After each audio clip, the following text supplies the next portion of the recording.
நம்ம என்ன பார்க்க போறோம்னா, கத்திரிக்காய் புளிக்குழம்பு எப்படி வைக்கிறதுன்னு தான் பார்க்க போறோம். கத்திரிக்காயில புளிக்குழம்பு வச்சா அவ்ளோ டேஸ்ட்டா இருக்கும். இப்போ வாங்க எப்படி பண்ணலான்னு பார்க்கலாம். ஃபர்ஸ்ட்டு ஸ்டவ் ஆன் பண்ணிட்டு பாத்திரம் வச்சுக்கலாம்.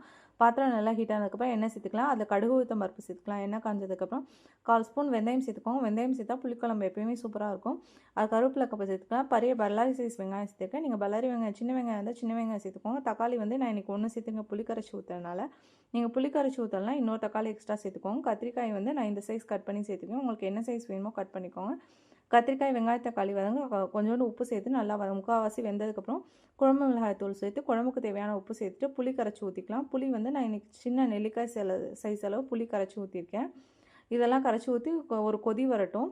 ஒரு கொதி வந்ததுக்கப்புறம் கொதி வரதுக்குள்ளே தேங்காய் அரைச்சி எடுத்துக்கலாம். தேங்காய் அரைச்சி ஒரு பேஸ்ட் சேர்த்துக்கலாம். மிக்ஸி ஜார் கழுவி கொஞ்சோண்டு தண்ணி சேர்த்து தேங்காய் அரைச்சி சேர்த்துக்கப்புறம் ஒரு கொதி வந்ததுக்கப்புறம் நம்மளோட கத்திரிக்காய் புளிக்குழம்பு சூப்பராக ரெடி ஆயிடுச்சு. இது நீங்களும் வீட்டில் ட்ரை பண்ணி பார்த்துட்டு எப்படி இருக்குன்னு கமெண்ட் பண்ணுங்கள். தேங்க்யூ.